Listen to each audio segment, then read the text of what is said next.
ही डोळ्याने पाहण्याचं जे आहे ना इतकं भारी वाटतंय ना मित्रांनो. गाडीवालं ते बरं वाटलं. सायकलीवरच माझ्या ते विचार होता. श्रीकृष्णाचं इथलं ही मंदिर आहे.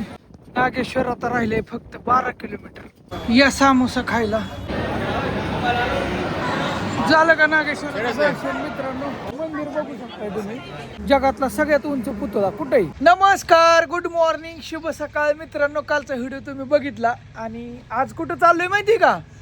काल होतो सोमेश्वर सोमनाथ पासून द्वारकाच्या दिशेने आलो. रात्री मुक्काम 9:30 वाजल्या. कुठे केला तर इथं पेट्रोल पंपावर केला. ही दोस्त भेटली, ही काही इथंच बसलो मस्त मध्ये. ही बी होती माझ्या जोडीला. त्यांनी सकाळ सकाळी एक चहा घ्यायला चहा आणलाय. आणि विषय असा झाला की आता कुठं चाललोय माहिती का? द्वारका नागेश्वर. माझं लवकरच 10 वाजेपर्यंत दर्शन होईन वाटतंय. बघू 10-11 दुपार होईल तरी मला काही अडचण नाही.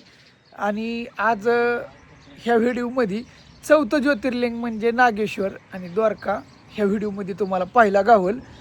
तर हे दोस्त आप यही से हो? आप कहाँ से? यही से. मग ती हां ते म्हणले थांबा. मग त्यांनी चहा आणला सकाळ सकाळ जाऊन मस्त मध्ये. मग चहा पितो आता. हाँ चाय पीते और निकलते अगला. बस द्वारका आता फक्त 6 किलोमीटर राहिले मित्रांनो. हो जा पोचलो का नाही? हा वाटलं होतं का बा कुणाला? गाडीवर रवी दादा येईल पण येऊ शकतो, फिरू शकतो. आणि खरं खरं सांगा, खरंच गुजरातला आहेत ना इतक्या जी येड्या बाबा आहेत ना. अयो काय तुम्हाला सांगायचंय. खरंच बघा ना हे इतक्या येड्या बाबी मला दिसल्यात नाही येतानी. जिकडं बघल तिकडं साऱ्या येड्या बाबीच आहेत. आणि ही हवे समुद्राच्या किनारी आहे. किनाऱ्याने आलोय आणि बघण्याचा ही डोळ्याने पाहण्याचं जे आहे ना इतकं भारी वाटतंय ना मित्रांनो. गाडीवालं ते बरं वाटलं. सायकलीवरच माझ्या ते विचार होता. नशीब मी सायकलीवर आलो नाही. असू दे होऊन द्या खर्च. तुम्ही आहे की काही टेन्शन घ्यायचं नाही. पण गाडीवालं ते बरं केलं. आतापर्यंत तर कुठं अडचण आली नाही. पण इथून पुढून बी यावं नाही असं वाटतं. आणि मंजिल बघा समोरच्या साईडला जे मंदिर दिसतंय ना ती द्वारकाधीश मंदिर आहे मित्रांनो. बरेच भाविक भक्त गाड्या सोडत नाहीत पण मी गाडीला कट आणून आलो. समुद्राच्या कडालाच आहे. एकंदरीत पोचलोय मित्रांनो.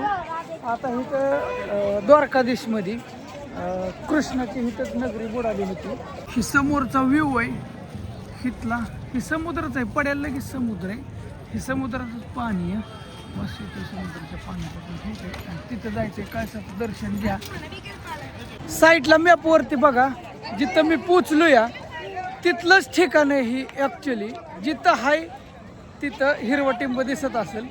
हिथं आहे बघा गाडीवर टू व्हीलरवर पट्ट्या. हिथं आलाय महाराष्ट्रातून गुजरातमध्ये. लक्षात आलं का? पण पोचलो. आणि श्रीकृष्णाचं हिथलं ही मंदिर आहे. भक्त लोक किती येते तिथे बघ. श्रीकृष्णाचं जीव आहे, प्रेम आहे अशी लोक. आतमध्ये आलो तिथून आतमध्ये आलो. चप्पल ही तर मोबाईल ठेवा म्हणते तिथे. कारण आतमध्ये मोबाईल एंट्री नाही बरेच जण म्हणते ती. आता मग त्याच्यामुळे आता बहुतेक मोबाईल इथं ठेवावं लागेल असं वाटायला लागले. बघू ठेवू. ठीक आहे इथंच ठेवू नाही काय अडचण. बरीच गर्दी झाली. दर्शन झालं. प्रसाद घेतला. 100 रुपयाची पिशवी हे सगळं ठेवलं आणि निघालो. दर्शन मस्त झालं. बाहेर गेलो बोलू इतकी जी गर्दी ना भयंकर. तुम्ही हे बघून घ्या. अशी जी गर्दी घाम निघतोय ना बोलू. थांबा खाली आलो आणि समुद्र तिकडे बघितलं का? समुद्र आहे इकडं. आता काय मी तिकडे जात नाही. लोक पावत्यात आंघोळ्या करतात. थोडं पाय धुतो. ते इथं एक कुंड आहे दुर्वाकर कुंड. असं ते काय झालं मंदिरात विषय असा झालाय की लय गर्दी. आरती चालली होती. एक अर्धा पाऊण तास त्यातच गेलं. मंदिर लय खतरनाक आहे बरं का. पण हे लयच डिझाईन जबरदस्त. म्हणजे लयच जबरदस्त. कसं काय एवढं माणसांना जमलंय का देवांनीच केलंय काय कुठं नाही पण हो मोठा. तिथे श्रीकृष्णाचं दर्शन झालं. बरंच लय हिंडलो मी, काय तुम्हाला जास्त धावणार नाही. आणि आता इथून डायरेक्ट नागेश्वर, आपलं 4थं ज्योतिर्लिंग नागेश्वर या ठिकाणी चाललोय.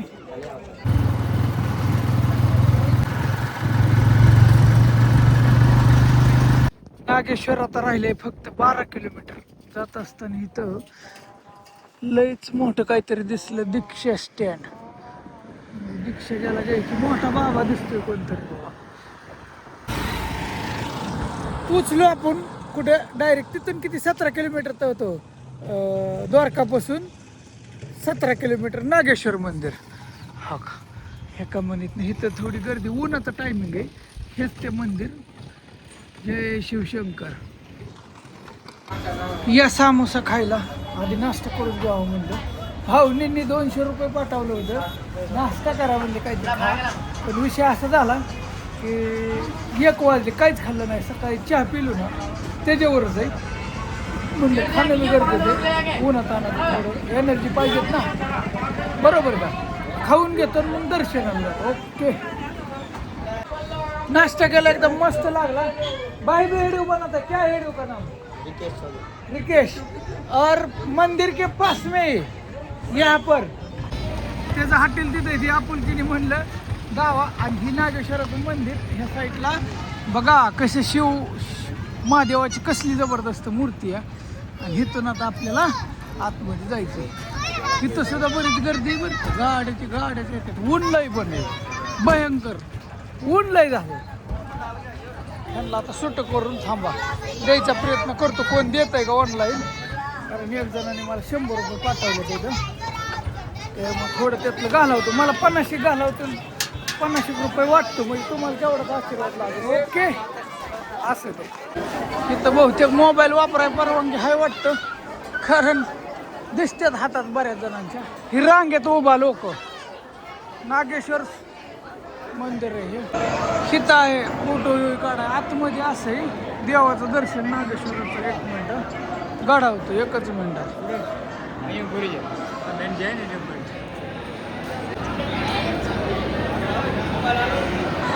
झालं का नागेश्वर दर्शन मित्रांनो एकंदरीत. आणि आतमधला नजारा असा आहे. 12 ज्योतिर्लिंग मधलं आता आपलं कितवं 4थं ज्योतिर्लिंग पूर्ण झालं. ओके, आतमध्ये हे तर बरं आहे, गोयक्याने दर्शन होत आहे.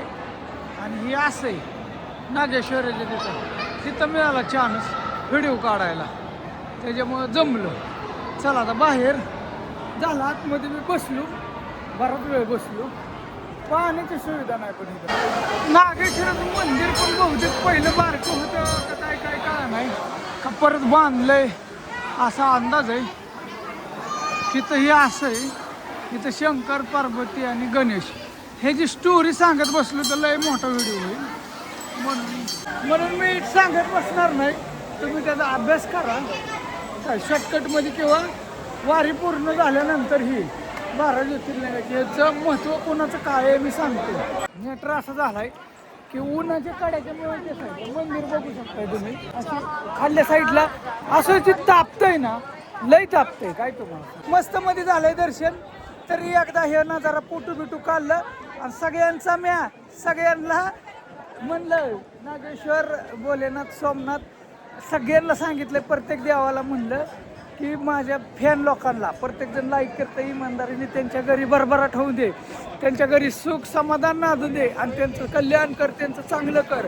आणि देवाला म्हणलं आशीर्वाद राहू दे माझ्या फॅन लोकांना सगळ्यांना. नागेश्वरला पण काय झालंय, गर्दी लई, पब्लिक बी येत आहे. कारण किती केलं तरी 12 ज्योतिर्लिंगातलं स्थान आहे. पण ही तर शिस्त नाही. म्हणजे काय झालंय, दर्शन होत आहे फास्ट, किती येऊन द्या लोक. ते गोयक्याने विषय फोटो काढा काय बी करा, पण झाडं फिडं नाही. ते रस्ते खराब आहे जरा इकडे. काही लोक बी लई लहान राहत नाही ना. 1:30 वाजून गेल्यात. जाता जाता पाठीमागनं हा असा नजारा दिसतोय. चला आता मधनं कुठनं मॅपनी काढलंय शॉर्टकट काय माहीत नाही, पण गाड्या वाहत्यात आहे त्या. तिकडे मित्रांनो ही सगळा सपाटी एरिया आहे. हा काही समुद्राचं पाणी ह्या बांधाच्या पड्याला समुद्रच आहे, दिसा नाही. आणि गावात उगवा नाही बघा, खारं पाणी सगळ्यात महत्वाचं, गावात उगवत नाही. पेट्रोल टाकलं, पुढं आलो 500 रुपयाचं. एका दोस्ताने दिलं होतं, म्हटलं पेट्रोल रुपये गेले त्याला. बरं झालं, थँक्यू बरं का, तुम्हाला मनापासून आभार आहे तुमचा, धन्यवाद. आणि खरं दिलं तर, असं काही नाही तुम्हाला खोटं वाटेल, पण खरंच दिलं तर असं नाही. अजून कोण्यातरी दिलं एखाद्याने तर माझा पुढचा एक टप्पा असाच पार होईल, मस्त वाटेल जरा जीवाला असं. भावांनो पुढं आलोय आता. बरं तुम्ही पाहिलं बऱ्यापैकी, मला हे बाबा भेटले तर इथं. कुठून आले तर इथं काय माहिती आहे का तुम्हाला? तुळजापूर होय. तसं नाम मी रामेश्वरा ब्रह्मण्य असं आहे का? तुम्ही काय काय फिरताय? ऑल भारत. ऑल भारत हिंडताय का? बरं बघा, ऑल भारत हिंडतात. किती वेळ झालं हिंडताय? काय सांगतो, साधू जीवन असतं कोणतं. असं आहे का? बरं बरं, त्यांना कोण ओळखत असलं तर बघा. पुढं आलो, ॲक्सिडेंट बघा ना कसला झाला, जबरदस्त. कशाला गाडी पोल तोडूनच आलाय. गार सावली होती रोडच्या कडेला.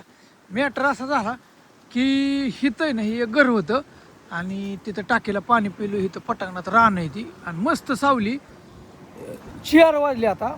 द्वारकेच्या पुढं थोडं, द्वारकेच्या एरियात आहे म्हणायचं. आणि हायवे लागला आता, नॅशनल हायवे. इथून आता बडोदा किती काय माहीत नाही, पण बडोदा आणि बडोद्यातनं स्टॅच्यू ऑफ युनिटी त्या दिशेने निघालो. म्हणजे कुठं तर ह्याला जगातला सगळ्यात उंच पुतळा कुठंही गुजरातमध्ये, सरदार वल्लभभाई पटेल, ती बघायचं आहे. ती लई दिवसापासून चाललं होतं, मग जाता जाता बघणार आहेच. मग त्या दिशेने निघालो. आता वाजले 4. आता प्रवास 4 म्हणजे 4:30 वाजले. आता बरंच 2 तास थांबलो नाही, इथं आराम केला काय, आणि निघतो आता डायरेक्ट. जाता जाता काय करतो आता, नाश्ता मी तेवढा आज फक्त 2 समोसे होई, पण जेवावं वाटतंय कुठतरी आज. कारण काय झालं, ह्या काय जणांनी मला पैसे पाठवले तर इथं, म्हणल्या वाटतंय जेवावं आज. आतापर्यंत रोटी खाल्लीच नाही, म्हणजे रोटी किंवा असं काय. काल खाल्लं होतं तुम्ही बघितलं, रोटी 3 भाज्या, ती काय 100 रुपयात असतं. पण जरा अशी स्पेशल भाजी एखादी झणझणीत घ्यावं वाटते, रोट्या कडक मस्त मध्ये असं काहीतरी खावं वाटते. पाठवल्यात पैसे म्हणल्यावर, नाही तर पैसे जपून ठेवत होतो, माझ्याकडे थोडेच पैसे आहेत ना, त्याच्यामुळे मग मी खर्च करत नाही जास्त. रोज माझं जेवायला किती रुपये मी घालवतो माहिती आहे, खोटं नाही बोलत. सकाळचं नाश्त्याला 30 रुपये, दुपारचं आधीमध्ये खाल्लं की 30 रुपये, आणि संध्याकाळी 30 रुपये. मग 100 रुपयात अख्खा दिवस खायला घालावतोय. मग 2दाच फक्त आतापर्यंत हे घेतल्या. मग फुकटचं होतं तिथं खातोय दणकून हॉटेलात. रात्रीच कुठं भेटला म्हणून उशीर झालता, मग ती थाळी घ्यावं लागली 100 रुपयाची. आणि ह्याच्या आधी एकदा 80 रुपये थाळी. नाही तर सकाळचं 30चं खाल्लं ना, 2 समोसा किंवा वडापाव किंवा कचोरी असं की पोट फुगतंय. दुपारी एकदा खाल्लं, संध्याकाळी खाल्लं की संपलं, ओकेच. असं गणित आहे. ठीक आहे, चला पुढच्या दिशेने निघू आता. खातोय का काय माहीत नाही, बघू आता. खाऊ काहीतरी. 2 समोसा खाल्ल्यात फक्त म्हणल्यावर जेव्हा वाटतंय. जाऊ दे, 150 रुपये गेले तरी काय वाटणार नाही. ओके, कारण पेट्रोलचा ह्याचा बिल खर्च आहे, त्याच्यामुळे खर्च करून जमणार नाही. आणि मला पुढे जाऊन बी अजून जरा थोडं जर्किंग विसरलो आहे. पुढं थंड आहे ना तिकडे केदारनाथकडे, ही जरा थोडं सामान घ्यावं लागणार आहे. बरंच काय अजून राहिले आहे माझं, बघू करू. ओके, जरा तोंड बिंड दूर आहे थोडं मस्त मध्ये टाकेला तिथं. पुढं आलो थोडं दही घे, ती काय लस्सी घेतली, लस्सी या लस्सी प्यायला.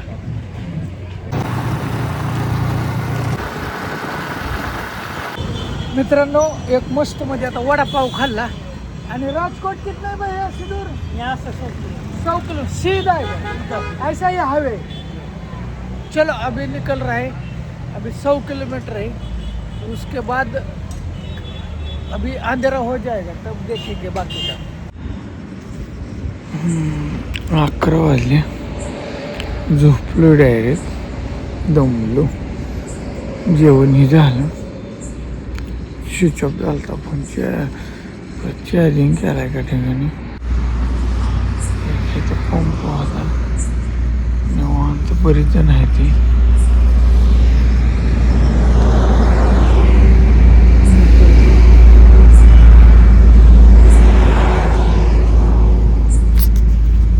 ओके, एकदम मस्त.